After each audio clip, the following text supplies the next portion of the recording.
સમગ્ર સમગ્ર દેશમાં ખુશી જોવા મળી રહી છે।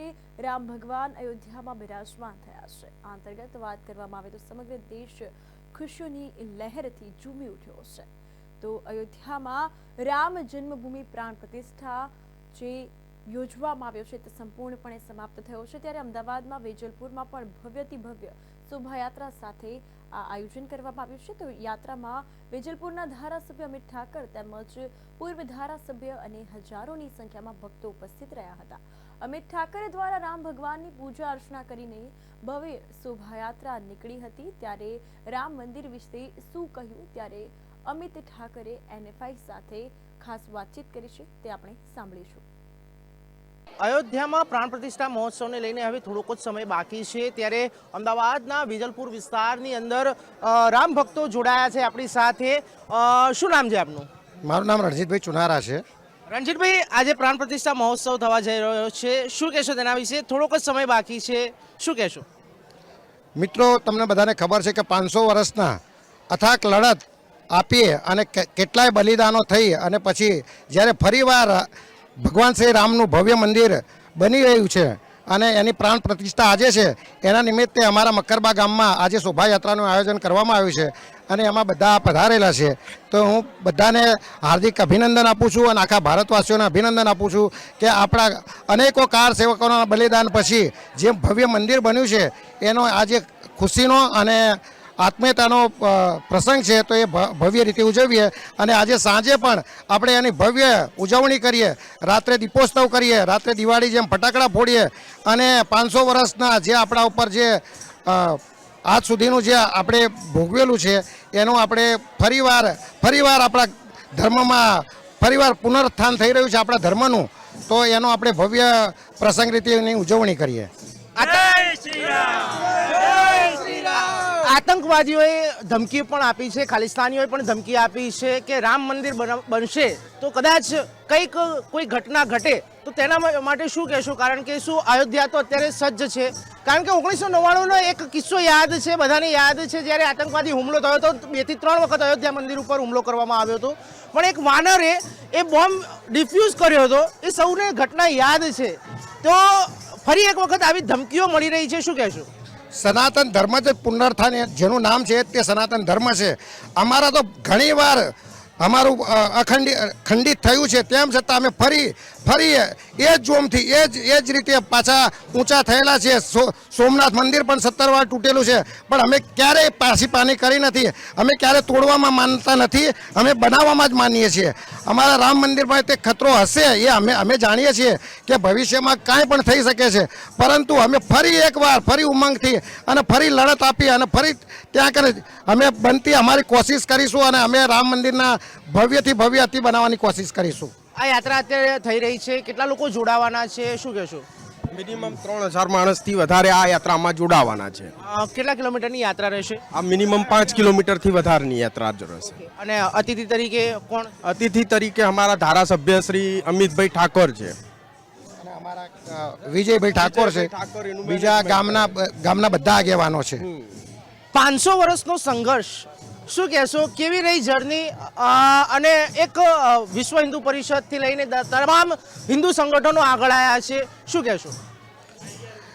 હવે આ જૂનો ઇતિહાસ તો આપણે જેટલો વાગોડ્યો ને એટલો આપણા ખૂનમાં ઉબાલ આવે છે। ઋતુંબરા, સાધ્વી ઋતુંબરા, અશોક સિંઘલ, જે કોઠારી બંધુએ જે બલિદાન આપ્યા છે એના થકી આ થયું છે। જો આ બધા બલિદાનો ના થયા હોત, આવી લડતો ના થઈ હોત તો આ શક્ય નહોતું। કારણ કે અત્યારનો સમાજ એવો છે કે જે તમને દબાવવાની કોશિશ કરે, સનાતન ધર્મને દબાવવાની ઘણી જ કોશિશો થઈ છે, તેમ છતાંય તે જેને પણ કર્યો, આપણામાં તો એમ છે કે ગાય વાળે ગોવાળ, તો જેને પણ આ બલિદાનો આપી અને જેને પણ આગળ પગલું ભરી અને રામ મંદિરની પ્રતિષ્ઠા કરાવી છે એના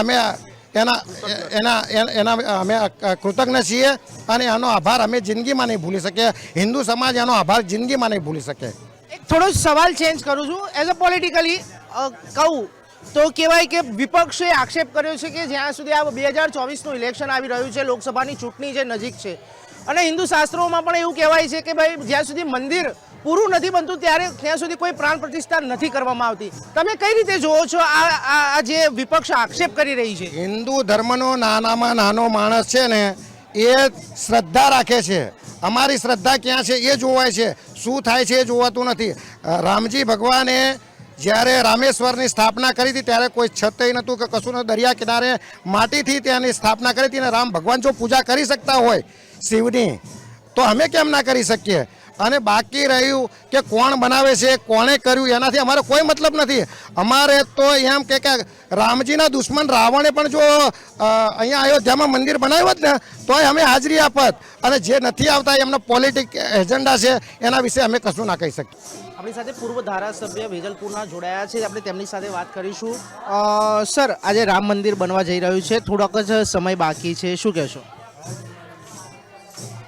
વિશ્વની અંદર દરેક ધર્મના મોટા ધર્મસ્થાનો છે.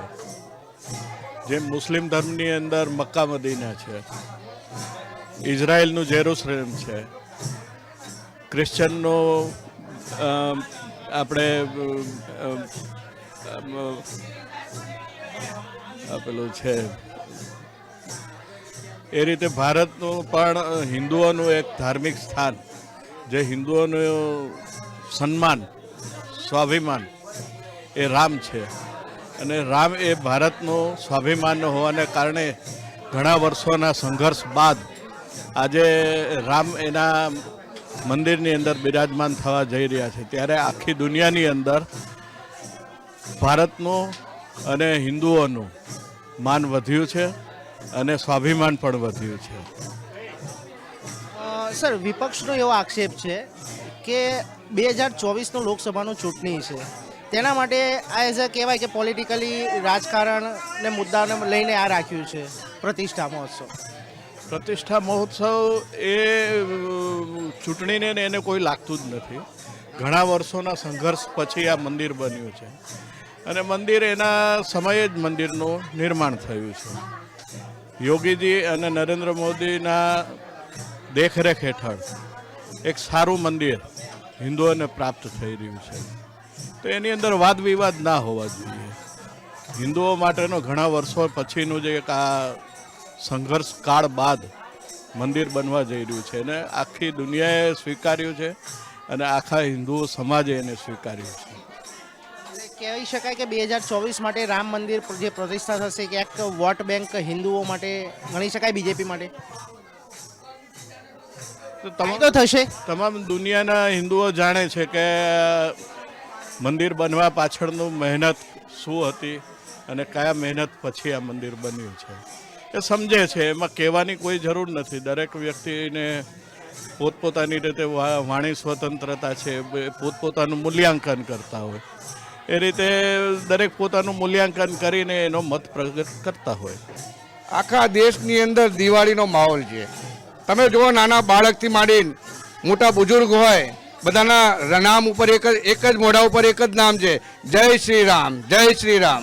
આજે દિવાળી છે અમારા ત્યાં અમદાવાદ શહેરની અંદર. મારું મકરબાગ ગામ, આજે આખું મકરબાગ ગામ રંગે ચંગે બહાર નીકળી ગયું છે અને અમારા રામચંદ્ર ભગવાનની અમે આજે બહાર બધી જગ્યાએ લઈ રથ લઈ નીકળવાના છીએ. બપોર 1 વાગ્યા પછી અમારા રામજી મંદિર મકરવા ગામની અંદર મોટો હવન રાખવાના છીએ. અમારા વડીલો ગામના છે અહીંયા હાજર છે, રામભાઈ ભરવાડ છે, સન્માનીય જેબી પટેલ છે, ગામના આગેવાન છે, ઠાકોર સમાજના અગ્રણીઓ અહીંયા છે.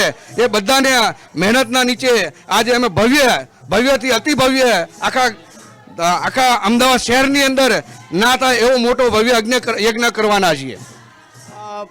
રેલી પણ નીકળવાની છે, કેટલા કિલોમીટરની રેલી હશે અને કોણ કોણ જોડાવાનું છે? આખી વેજલપુર વિધાનસભાની અંદર, અમદાવાદ શહેરની અંદર, આખા વેજલપુર વિધાનસભાની અંદર હું તો એવું માનું છું કે આખા અમદાવાદ શહેરની અંદર આ તો રેલી ઘરે ઘરે રેલી નીકળવાની છે. આપણી સાથે અહીંયા વેજલપુરના ધારાસભ્ય જોડાયા છે, તેમની સાથે વાત કરીશું. અમિતભાઈ, આજે પ્રાણ પ્રતિષ્ઠા મહોત્સવ છે ત્યારે શું કહેશો તેના વિશે?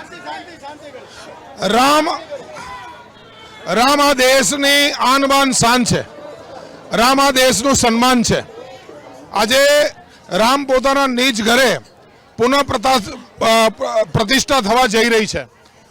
આ સમયે આખા દેશમાં રામ નામનો ઉલ્લાસ છે. મકરબા ગામની અંદર પણ વિજયભાઈ અને મકરબા ગામના યુવાનોની ટોળીએ ખૂબ જબરજસ્ત રીતે એક રામમય વાતાવરણ બનાવ્યું છે.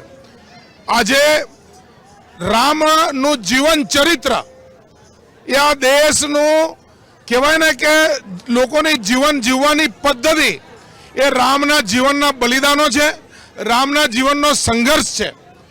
એટલે રામના કારણે આ દેશ એ જીવે છે, રામનું નામ લઈને જીવે છે. અને એવા રામ જ્યારે પોતાના નિજ ઘરની અંદર પુનઃ પ્રતિષ્ઠા થવા જઈ રહ્યા હોય ત્યારે આ દેશની અંદર એક નવી શરૂઆત, દેશમાં એક નવી તાકાત, અને એના કારણે હવે ભારતનું ભવિષ્ય એ રામના કારણે એ ખૂબ ઊંચી દિશામાં જવાનું છે. અને એનો ઉલ્લાસ એ સમગ્ર દેશમાં જેમ દેખાય એવી રીતે આજ મકરબામાં બી દેખાઈ રહ્યો છે. હું અહીંની મકરબાની યુવા ટોળીને ખૂબ અભિનંદન આપું છું કે આ જ પ્રકારે એ ભક્તિભાવ સાથે એ આ દેશને આગળ વધારવાના કામે લાગી જાય. વિપક્ષી છેલ્લો સવાલ, વિપક્ષ એમ કહી રહ્યું છે કે 2024નું ઇલેક્શન છે અને ત્યારે આ પ્રાણ પ્રતિષ્ઠા કરવામાં આવી છે, શું કહેશો? સબકે રામ સબ મેં રામ. ચોક્કસપણે સબકે રામ અમિતભાઈનું કહેવું છે. ત્યારે રામલલ્લાની પ્રતિષ્ઠા મહોત્સવ હવે થોડાક જ સમય બાકી છે ત્યારે ભક્તિમય વાતાવરણ બની ગયું છે. રામલલ્લા પોતાના નિવાસ સ્થાને જઈ રહ્યા છે ત્યારે ઉમંગ અને ઉત્સાહમાં ભેર ભારત દેશની અંદર અત્યારે રામ ભક્તિમાં જોવા મળી રહ્યું છે. કેમેરામેન સુમિત સાધુ સાથે યશ નાયક, અમદાવાદ.